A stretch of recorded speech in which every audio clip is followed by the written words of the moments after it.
My wife, 30, suffers extreme germophobia and anxiety. I, 30, take as many as 30 showers a week to ease her fear of infection. Our relationship is not sustainable and I need help. We've been together for 11 years and married for 8. She's not always been like this. She was relatively normal while we dated, but it started to get worse after we got married. She previously worked at a hotel as a receptionist and was occasionally required to handle and wash guest towels. Well, she ended up contracting a staph infection and had to be hospitalized to have the infection drained.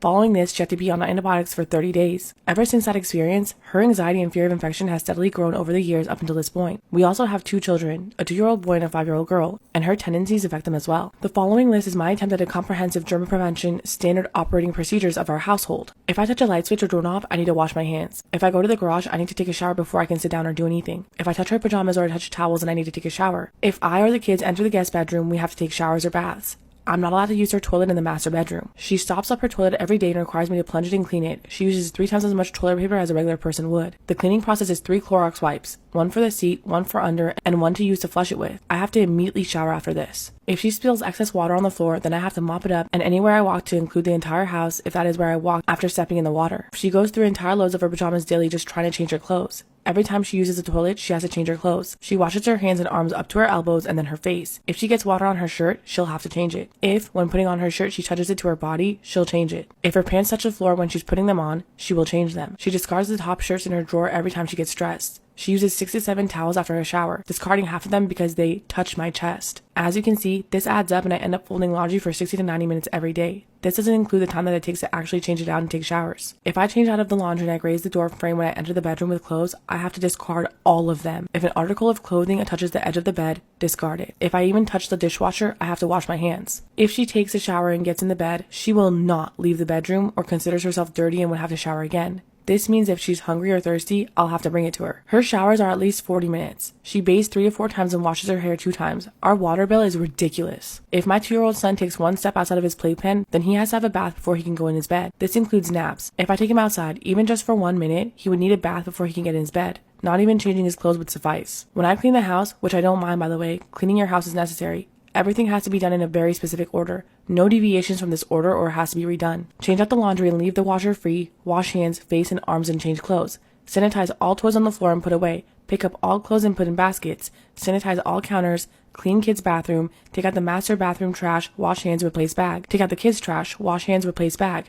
Take out the kitchen trash, wash hands, replace bag. Clean the guest bathroom, wash hands, take out trash, wash hands, replace bag. Take shower, put bathroom rugs in washer, take shower, sweep entire house in a very specific order, mop house in a very specific order, take shower. I want to make this clear. I have no problem with cleaning, but I often do something in the wrong order or forget to wash my hands and I get berated. My wife has little patience for mistakes that involve germs. Often I have to clean the house late at night after the kids go to bed, so I'll be doing it after midnight. Of course I will make mistakes when I'm mentally exhausted. If I have to discard a piece of clothing on the floor in her vicinity, she'll change her clothes and get pissed. She thinks that the air created when the clothing hits the floor will blow bacteria all over her. This is perhaps the one thing that triggers me most. If my dog gets out, he has to have a bath before he can come back. He gets out often because she won't close the door. My wife will not touch doorknobs. She uses her foot to close the door and she'll just fucking leave it open over actually closing it, even when she leaves the house. If I leave the house with my phone, I cannot bring it back into the house until I sanitize it. That includes washing the phone case with soap and water and then using alcohol over the phone. Her depth perception is abysmal. We get in so many fights because she thinks that I touched her with a dirty object when I was halfway across the room. When she gets dressed, I have to watch her and verify that she doesn't touch her body with the outside of the shirt. Same with pants. We never have people over because of her fear of infection. Plus, I'm the only one who has to clean and sanitize, so I'm reluctant to even mention hosting an event or having a party at the house. There are so many things that I have to deal with, but I cannot remember every situation right now. The worst of it for me is the constant laundry, 3 to 4 loads a day, sometimes more, and the showers, 4 to 5 showers a day. I've taken as many as 9 showers in one day and as many as 35 showers in a week. I wash my hands over 50 times a day. I've gone to the point where I just pretend to take a shower, wash my hands if she isn't in the room. I fantasize about just being able to get through my day not feeling like a puppet on a string. I get no sleep, maybe 4 to 5 hours on average, and have almost no free time. And this is not because of my kids. You may be thinking, dude, go to marriage counseling. We did that about 2 months ago. My dad may be the only person who really knows what I'm going through, and he told me to be completely honest, hold nothing back. This is exactly what I did. I told the counselor everything that I just revealed to all of you. I have had this talk with my wife already, but she says, you can leave at any time. If you can't handle it, you don't have to be here. The counselor was speechless for a second and then began to address my wife and asking her if it was all true. My wife just shut down and barely refused to acknowledge it. After the session, my wife got upset at me for throwing her under the bus and canceled all future sessions. I want to say one last thing. Before she went deep into this fear of infection, we had a great relationship. We loved each other and felt like we were meant to be. I still love her and I want it to work. I've been dealing with the worst of this for nearly 3 years now. I'm physically and mentally exhausted. I've thought of leaving multiple times, but I'm afraid of how it'll affect my kids. We also bought a huge house and invested sums of money into it that we would lose. My wife refuses to take medication for her anxiety. I don't blame her. Most of it hasn't worked in the past. Has anyone ever been in a situation similar to this? I really need some help. My husband wants me to terminate my baby from a one-night stand, and everyone seems to agree with him. My husband, 38 male, and I, 40 female, tried to get pregnant since we got married 14 years ago to no avail. When I started nearing 40, I told him that I will be frank with him. I feel too old and too tired to try anymore. Maybe we should be enough for each other. This was 2 years ago. I felt like something in him died after I told him that, and things went south. December last year, he asked for a separation. He said that he loved me, but that he wasn't happy. I was broken. We both were, but that's life sometimes. Anyways, I thought he just wanted a break, but not even a week later, I heard he slept with a mutual friend of ours. I was heartbroken, and I called him crying and yelling. He said that we were separated. What did you think separated means? I cried and yelled some more and hung up. He texted me the next day asking how I was feeling. He never meant to hurt me. It just happened, blah, blah, blah. I didn't answer him. I took a week sick and only my closest colleagues knew what happened because they needed to cover my work. At the Christmas party, a colleague approached me and told me he was sorry to hear the news from my closest colleagues. I ended up telling him everything and he ended up taking me home to his apartment. It was just that one time. I felt embarrassed around him and I told him that it was just that one time and he said he's sorry to hear that because he thought I was awesome. Now I'm pregnant and I know it's his. I haven't had sex in several months before that. My first instinct is to keep her. I don't know why, but I feel like it's a her. I just don't know what to do. I told my mom, who was angry with me and told me this won't end well. She told my husband. He showed up at my door within an hour. So you're getting rid of it, right? No. He started crying and asking how I could do this to him, begging me to take him back. We love each other. We are meant to be together. I was right. We are enough. Just the two of us. Maybe we can get blessed with our own baby. No. Didn't you tell me that you were getting old and tired of trying and wanted us to be enough for each other? I don't know what he means by that. I didn't plan any of this. Nobody is listening to me and everybody thinks I'm crazy for keeping a child from a one-night stand. I told my colleague I was keeping her and he said he wanted to be in her life and raise her with me, even if we didn't end up together. I have now filed for divorce for my husband. Believe it or not, when he got the papers, he kicked me out of our home. So now I rent a small attic room at one of my senior coworkers' house. She and her husband live alone and they're very tidy and clean. I love that she did this for me because she doesn't rent out rooms otherwise, but she simply just felt sorry for me. My family shut the door in my face. Initially, I thought that they were just disappointed that my marriage was over because they loved my husband like a son. But now I don't know if I can make any more excuses for them. They know that I had been kicked out of my home and that I spent some weeks sleeping on my friends' couches until I found this room that I can call mine. Yet, no one felt that now was the time to reach out a helping hand. I'm now looking for my own place to buy. I've learned a hard lesson, that everything can turn on its head in a matter of weeks, and that you can become homeless and that the people that you thought were your safety net were all just cobwebs. My colleague and I are still dating. I think we're falling hard for each other. He thought I was unnecessarily stubborn not moving in with him, but how could I? If we are to ever succeed as a couple, I need to be with him from a place of equality. Only then can we know that this love is pure. He thinks I'm crazy for thinking like that, but he respects my wishes.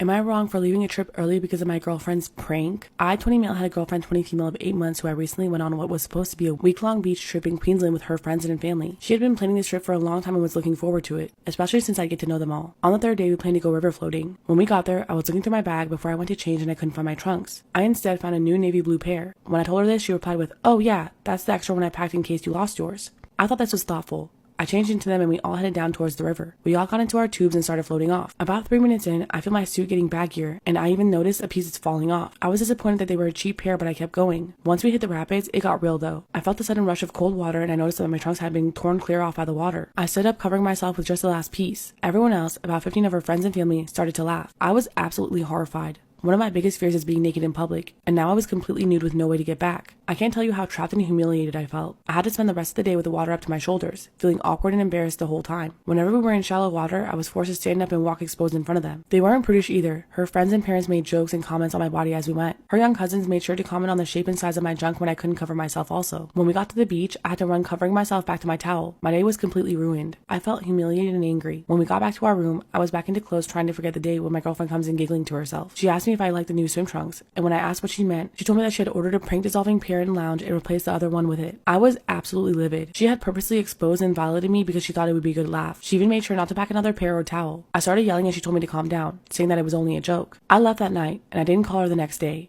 She called screaming at me, acting like I was the one who wronged her, saying that she had worked so hard for this trip and I was being immature. But I didn't want to be around someone who would humiliate me, especially considering that her family and friends would be there. I can understand that I ruined the trip for her, but it feels like her own fault.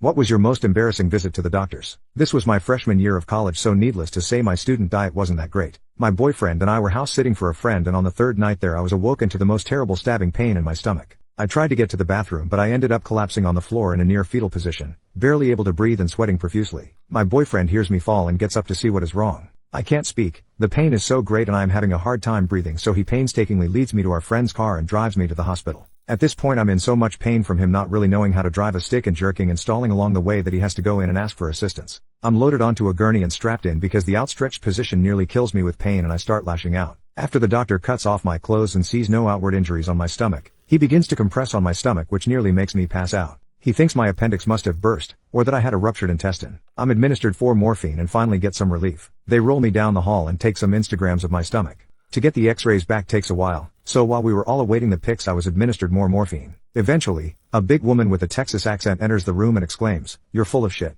"What?" I ask, completely confused and holding my stomach. "I'm serious. I'm in a lot of pain." "Oh, no doubt," she said, and pulls out an x-ray of my stomach. "See all that white in your guts?" She points with her pen and traces all the way from my anus up through my large intestines. "You are literally full of shit." I have never seen someone so full of shit in my life. My boyfriend erupts in laughter, and the nurse is trying her best to hide her amusement as she has been tending me through the hours and knows that I am obviously in a lot of pain. I groan but am a bit amused myself. It was pretty funny, after all. I asked the doctor what they were going to do about it, and she said that they were going to do an enema and see how that went. I was given laxatives and a ton of water and told to wait 20 minutes. I can feel my stomach rumbling a bit at this point, and it hurts me a lot when it does. Eventually a nurse wheels in what looks like a dominatrix SX rack, complete with ankle and wrist straps. My boyfriend again erupts into a fit of laughter. I am not amused this time. I'm starting to get a bit embarrassed, so before we begin I ask that he leave. He pretty much begs me to let him stay, but I'm having none of it. After he leaves, the nurse wheels in what looks to be some sort of futuristic pressure washer. I'm pretty much right. She straps my ankles and wrists to the rack in an upright position and proceeds to insert the tube into my ass. It's uncomfortable and cold, but hey, I'm gay so it's like whatever. She then turns it on, and like the first mate on the Titanic begins to slowly increase power and pressure. I can feel and see my stomach begin to inflate slightly, and oh mercy does it hurt like nothing else. It felt like knives were pushing out of me now, ever so slowly. I cry out, but she insists more power and I keep filling up like a balloon, hollering in agony. After a minute or so of constant pressure she turns it off and tells me to clench up because she was removing the tube. I want nothing more than to do just the opposite, but I assume she knows what she's doing and follow orders. She then attached another tube to a hose and inserts it. This one is much bigger and the lube is cold as F, but I'm gay so it's still whatever. She then proceeds to hoover my mother effing insides. After 30 seconds I hear a hmm. I ask her what the problem was and she told me nothing was coming out, but I beg her not to pressure wash my guts again. At this time the doc comes in as she's pulling out my butt plug and informs me that the shit packed in my colon is too wide in girth to be machine enema out. She was going to have to do this manually. She has the nurse grab a bucket, a plain white janitor's bucket, and puts it underneath me. She then puts on the latex gloves, completely lubes up her hands, and begins what I consider to be some sort of medical finger bang to loosen me up. After a while of this, I was trying to keep my mind focused on something other than this butch PE teacher looking southern woman giving me ass play legally, so I wasn't keeping track of time. She brings out a stretching device and begins to open me with it. At this point I feel so ashamed of myself, but I'm also doped out of my mind. The pain begins to come back in full force and I start shouting for more painkillers, but Lady MacGyver down there tells me that they can't administer more because it will stop me up even more. I'm just going to have to deal with it until they can unclog me. So, I endure as I'm being stretched. It hurts like hell down on my asshole, too. I feel her fingers in there and she tells me to push. So, I push. I push so hard that I feel like the blood vessels in my face are popping. My head starts to bang. I'm pushing hard and she's telling me to push more. I must have been screaming my head off. I can't imagine that I wasn't. Finally, I felt something give. She told me to push more and I could feel things moving. So, I pushed some more. After a minute I finally feel myself deflating as water and shit debris tumble out into the bucket. It all happened very quick after that. I was unobstructed and gushing hot lava a minute later and finally felt complete, utter, blissful relief. I was told after I woke up in the hospital 8 hours later, around 5 p.m., that the doc literally helped deliver my shit child. I had never been more embarrassed in my life.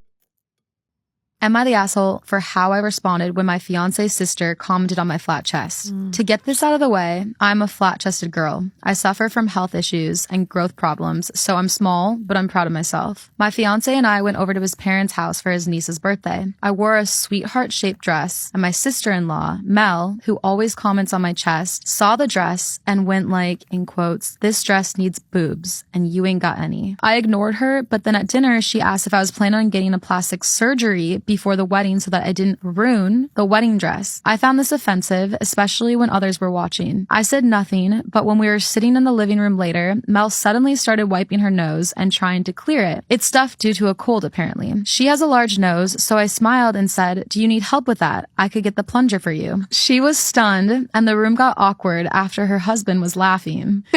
She was fuming and told my fiance that I stepped out of line and ruined her daughter's birthday with my words that humiliated her. My fiance said I shouldn't have caused a scene after his parents told us to leave. I explained how her comments made me feel, but he said that she said it out of concern, but my comment was out of hate. Now she's expecting an apology. Did I go too far here? Am I the asshole for refusing to punish my son for calling his classmates' food weird? I, female 32, got a private text this morning from the mother of my son's, male 7, classmate. She told me that apparently my son has been calling her daughter's traditional lunch weird and things as such, and apparently that is making her daughter feel uncomfortable and insecure. She asked me to please talk to my son about being more sensitive and respectful so her daughter doesn't feel excluded. Now, I feel for this woman as a fellow mother. No one wants to see their child feeling sad, but overcoming insecurities is a big part of growing up. Additionally, I thought it was ridiculous of her to criticize my son, a 7-year-old, for making relatively innocuous and curious comments about food that is not familiar to him. He is at a curious age and is discovering the world, and I refuse to try and limit him and shut him down for not having the emotional sensitivity of an adult. Politely, I told that mother that I was sorry for her daughter struggling with insecurities, and I found some online parenting articles about building your child's confidence to send to her so she could use some tips to help her daughter out. She replied and said I was acting completely shamelessly and disgracefully, and I am not able to text her anymore. Am I the asshole? Let's talk about depression. So recently, my mom asked me, what does it feel like? When you're down, when you're depressed, what does it feel like? Because again, for somebody that's never been depressed, all they see is oh, you're a lazy piece of shit laying in bed all day. Oh, what, you can't shower? Oh, you can't even do the dishes? Come on, be an adult. And they don't understand, I can't shower. I can't do the dishes. I can't be an adult. I can barely make myself get out of bed every day. I'm fighting for my life every day in a battle you will know nothing about. So my mom is super supportive. So she asked me, she's like, what does it feel like? So I had to explain to her, I go, listen, the best way I can describe depression is, imagine you're in a dark room, completely surrounded by darkness. You can't even see your hand in front of your face. It is that dark. You go, hello, and you ask for help, and you hear nothing. You just hear, hello, hello, hello, hello. Like an echo just fading into the distance. And you're sitting there, and you're like, I'm completely fucking alone in the dark, and I don't know what to do. But the only thing you can see is a glowing exit sign at the very end of wherever you're at. There's a glowing exit sign, so you know there's a way out. You know there's a way out. So you start walking. And you're trying to put your hands out, you can't feel anything because you're in darkness. And you go, I at least know there's a way out. I am in such complete darkness. I'm scared. I just need out. And then right before you hit the door, somebody flicks the lights on. And you see that this area that you were in was surrounded by doors leading out. There were so many other options you had and so many other exits and ways out. But you couldn't see those ways because you were surrounded by fucking darkness. That's depression. Because everybody loves to go well, why don't you just ask for help? Why don't you just not be sad? You don't think I fucking want to not be sad? You don't think I fucking crave that feeling of being happy again? Of course I do. But I'm surrounded by darkness, and the only thing I can see is the glowing exit sign out. And I think we both know what that glowing exit sign symbolizes in depression. The reason I bring this up is because, as you guys know, recently diagnosed bipolar, so the high highs and the low lows, and I'm just now coming out of the low lows. And thanks to medication, I can finally see the doors on the side. So please, if you are experiencing depression or just very low and down and you feel like nobody gets you, I get you. And the only fucking thing I can say is please reach out to a friend, ask for help, because I'm telling you, there is options outside of this and it can save your life. My wife had an affair, but I can't divorce her because I'll be the one going broke. I, 35 male, found out my wife of 11 years, Grace, 36 female, is having an affair. We've been together for 16 years and have 3 kids, 15 male and twin girls 14. For the last few months since her breast augmentation and tummy tuck, Grace has been distant. At first I thought it was because she was recovering from her procedure, but after her recovery nothing changed. I always felt like her wanting a mommy makeover came out of nowhere, but I have always been a firm believer in doing what makes you happy. So I gave her the okay to schedule it, and I paid for it. I took 3 weeks off during her recovery, and I assumed all roles that she took, cooking and carpooling for the kids. A few weeks ago, I went through her phone while she was in the shower. I wanted to send myself some of the photos from our son's last football game, and I saw inappropriate conversations with my business partner, Chaz. This affair has been going on for a few months, before her surgery even. My whole world came crashing down. What hurt the most is she didn't even acknowledge that I have been pulling away from her recently. I have spoken with multiple attorneys, but they have let me know despite the evidence I have from the affair, it would be more costly for me to go forward with a divorce than to just wait it out. I have spoken with multiple attorneys, but they have let me know, despite the evidence I have from her affair, it would be more costly for me to go forward with a divorce than it is to just wait it out a few more years until our last child becomes 18. Since we do not have a prenuptial agreement, I still have to pay child support for our 3 kids as well as alimony because she has been a housewife since before we were married, unless I am able to convince her to sign a postnuptial agreement. After talks with various attorneys, I know my best course of action is to stay married for the next 4 years before filing. I'm devastated that my kids will no longer know what it means to grow up with both parents. I know I can push my feelings aside to be present for all of the moments for my kids, but I worry Grace won't be able to. Either because she'll be bitter about her divorce and what she gets after, or because Chaz will suffer the same financial future as me. And I'm not looking forward to funding their future for the years to come. I let Chaz's wife know about the affair, and she has also spoken with a lawyer about her best course of action. I agreed to keep quiet about the affair until she can get her things in order.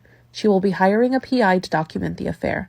After she has started the divorce process, I will be able to talk to Grace. Due to our strict integrity clause, Chaz will be forced to sell his portion of the company to me. Half of this money will go to Chaz's wife, but if I'm lucky, I'll be able to keep this if we file for divorce before this.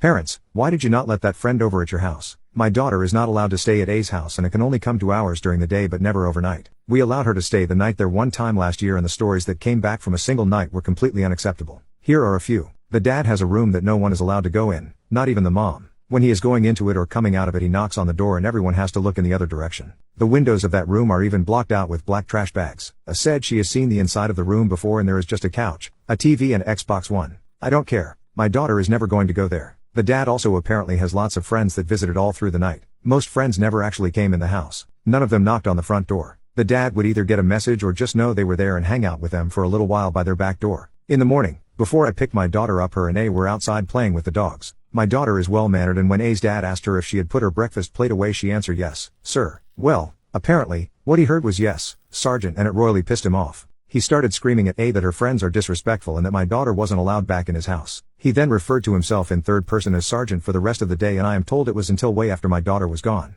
I told my daughter at school that it had all been straightened out and her dad felt bad about the misunderstanding and wants her to come stay the night again and will take them 4-wheeler riding in the woods as an apology. 1. They don't have 4-wheelers, so how is this even possible? 2. No effing way is my daughter going out in the woods with this guy. If you are wondering, no, he did not let my daughter back in the house. A had to pack up her things for her, which her dad watched her do to make sure she wasn't taking anything of theirs. When I got there, they were sitting outside. I had no idea why nor did I think anything of it till I got the previously mentioned story. Also, what was packed up for my daughter as her stuff was not all of her stuff and we had to make a run to the store later for a toothbrush and her shampoo. She also didn't get any of her dirty clothes back and A insisted at school that she couldn't find anything else of my daughter's at their house.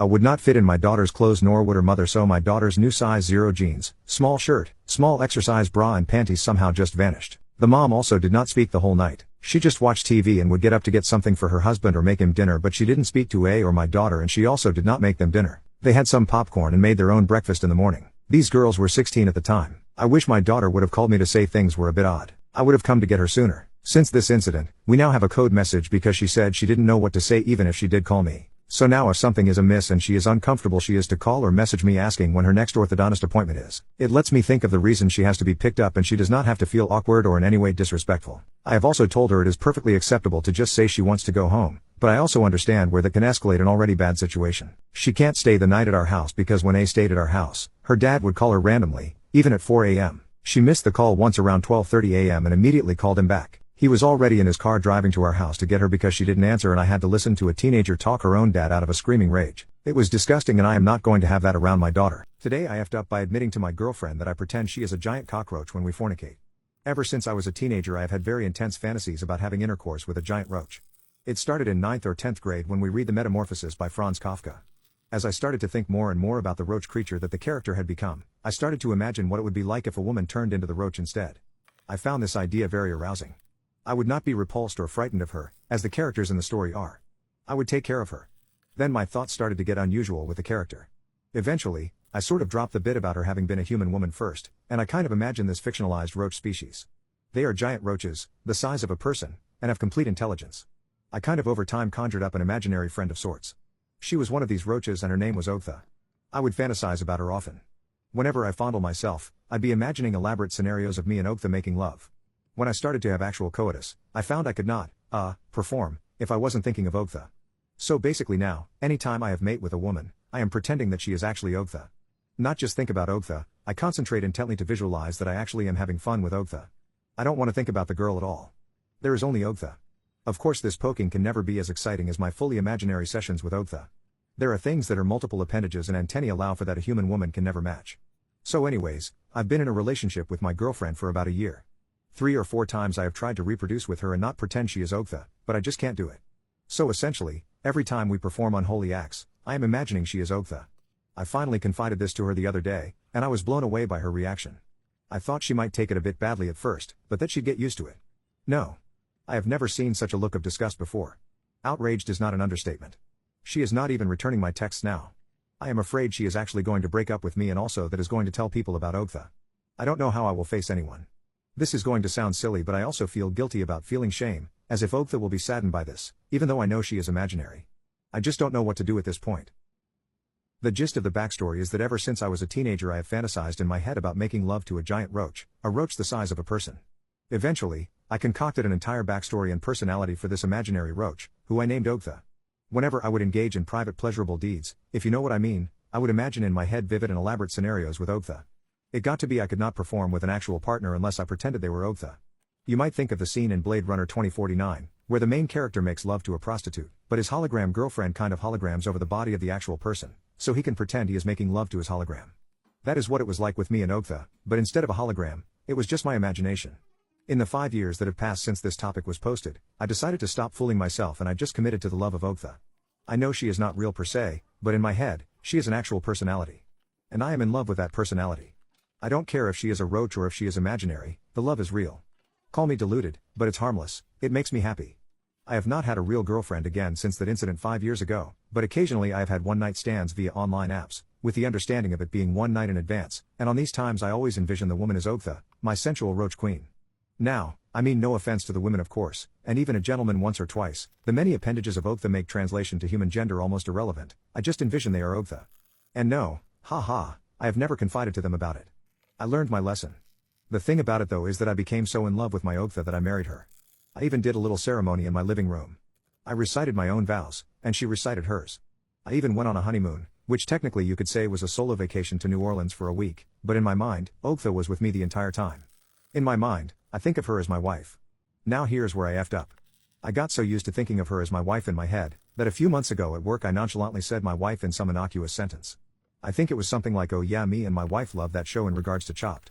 So now everyone was asking me about my wife, because they had never heard I was married or even dating anyone. Everyone kept pestering me. Wanting to know about her. Wanting to see pictures. I became full of panic. I did the one thing I swore I would never do again. I talked to other people about Oktha in real life. We were at a team lunch, and I just let it all spill out. I told them about how I became enamored as a teenager with the Franz Kafka story, how my fantasy evolved into an actual imaginary entity with a personality, and how I slowly began to grow in love with her. What started as a mere sexual attraction to giant roaches blossomed into a whirlwind romance, and that she became the love of my life, even though her existence was in my own mind. At first, they thought I was doing a creepy joke, but I convinced them I was telling the truth. Well, they were afraid and disgusted. I have been a pariah at work ever since. Everybody steers clear of me. We used to have a good social life, now people only speak to me for work-related reasons. Even working virtually now, nobody sends me a Slack message unless it is about work. I even heard a rumor that people went to HR, but they were of course told nothing could be done. I have lost my good work friends because of this and it is indeed jeopardizing my career because my bosses think I'm insane.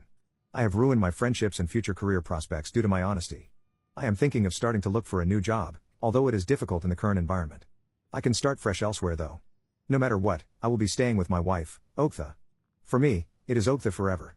If you must know, I do hope that even if I am an old man, that one day the technology is invented to extract the Oktha personality from my mind and implant it into a real external body, either a genetically engineered or a mechanical nature, and me and Oktha can then experience genuine physical connection.